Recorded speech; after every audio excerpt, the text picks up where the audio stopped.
Good morning. It's August 25th, and it's time for our daily dose of good news. And the good news for you is this is my second take on this morning, because I thought the first time was way too long and intense. And I wanted to keep this a little bit lighter and a little bit easier to digest. So, you're lucky you're not getting the first version. Woohoo!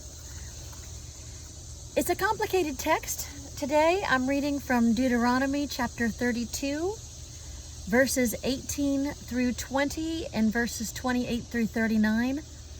And when I read it, I'm going to add in verses 26 and 27 to give some context, because otherwise it's super confusing. But as a quick overview before I read it, basically God is describing God's feelings and reactions to God's people. And in that you might hear components of motherhood or parenthood. And so listen for those. And as the text progresses, like a parent, God is debating what should God do? How should God give the consequences to God's people? Just like parents often look at that. Should I ground them? Should I take their phone? Should I take their car? Should I put them in timeout? What should I do? And as God considers the consequences, God is thinking about how that might be perceived by others, by the enemies of God's people. And the last portion of the text is God focusing on how detrimental the things are which we tend to elevate to God's status. The enemies of God's people do that all the time as they worship other gods and focus on things that aren't in their best interests. But even God's people, even ourselves, we can get distracted and idolize things that aren't helpful for us. So that's the overview. Here's the text. You were unmindful of the rock that bore you. You forgot the God who gave you birth. The Lord saw it and was jealous. He spurned his sons and daughters. He said, I will hide my face from them. I will see what their end will be, for they are a perverse generation, children in whom there is no faithfulness. I thought to scatter them and blot out the memory of them from humankind. But I feared provocation by the enemy, for their adversaries might misunderstand and say, our hand is triumphant. It was not the Lord who did all of this. They are a nation void of sense. There is no understanding in them.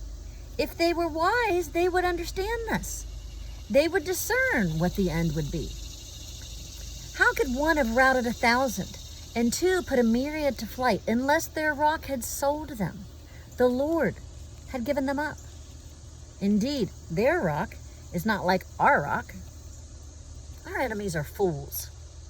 Their vine comes from the vinestalk of Sodom, from the vineyards of Gomorrah. Their grapes are grapes of poison. Their clusters are bitter. Their wine is the poison of serpents, the cruel venom of asps. Is not this laid up in store with me, sealed up in my treasuries? Vengeance is mine, and recompense for the time when their foot shall slip, because the day of their calamity is at hand. Their doom comes swiftly. Indeed, the Lord will vindicate his people, have compassion on his servants, when he sees that their power is gone, neither bond nor free remaining. Then he will say, where are their gods, the rock in which they took refuge, who ate the fat of their sacrifices and drank the wine of their libations?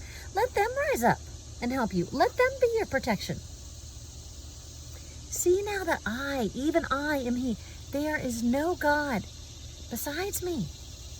I kill and I make alive, I wound and I heal, and no one can deliver from my hand.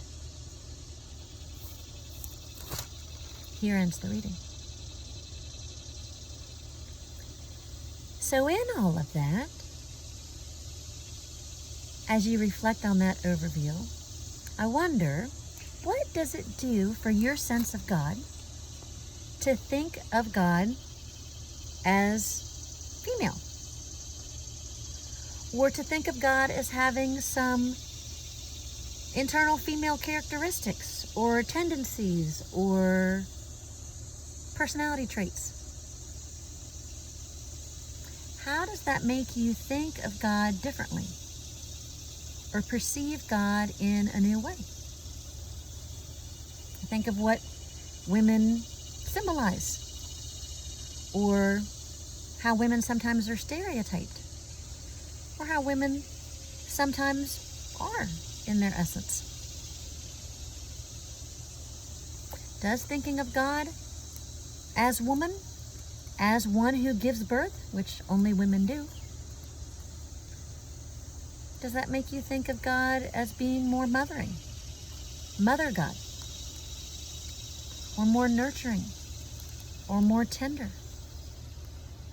Often in the Old Testament, God is viewed as this harsh, angry God.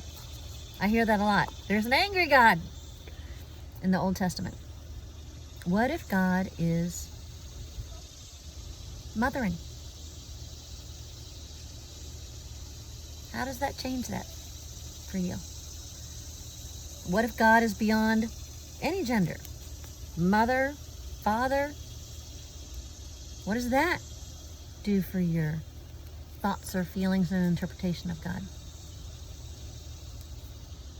Secondly, what if God is very much like a parent who is upset when their child has forgotten them, ignored them, not called, not written, hasn't spent time with them? We're having some of that right now with the pandemic, less time with our extended families. Think of the sorrow that may cause for your own parents if you don't call them or engage with them, right? There's some feelings of hurt or sadness or grief in that. What if God is that kind of personal? What if God desires that sort of tenderness and depth of relationship with us, that kind of closeness with us? How does that impact your understanding of God? And then the final piece that I really want to point out is this component of God describing when the enemies look to their gods, what that's doing and how they're impacted by that. And I'm going to read that portion again.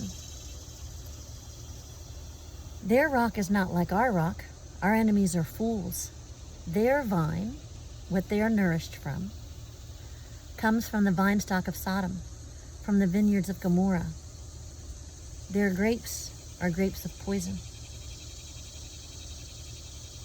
What would that be like to eat? Their clusters are bitter. What would that be like to taste? Their wine is the poison of serpents. It's not just a little bit bad. It's to the extreme in terms of how detrimental it is. It is the cruel venom of asps. So I think that's just a very colorful and descriptive way to point out what we consume, what we put in, what we focus on, has the capacity to be really bad for us. Whether we recognize it as the cruel venom of asps, asps being one of the most deadly snakes in the region, or not, that's the reality. And that God calls us to something different and wants something different for us. And in this text, that God is sovereign over all things, whether our lives are going well or whether our lives are not going well, it's because of God being in control of the universe. And God having sovereignty and recognizing God's authority in that. So, a lot to think about today. But know that you are loved by a God who is enormously beyond our capacity to conceive, God, and that God does not want venomous poison for you. God wants good for you. Very good. And that's great news. Bye-bye, everybody. Take care.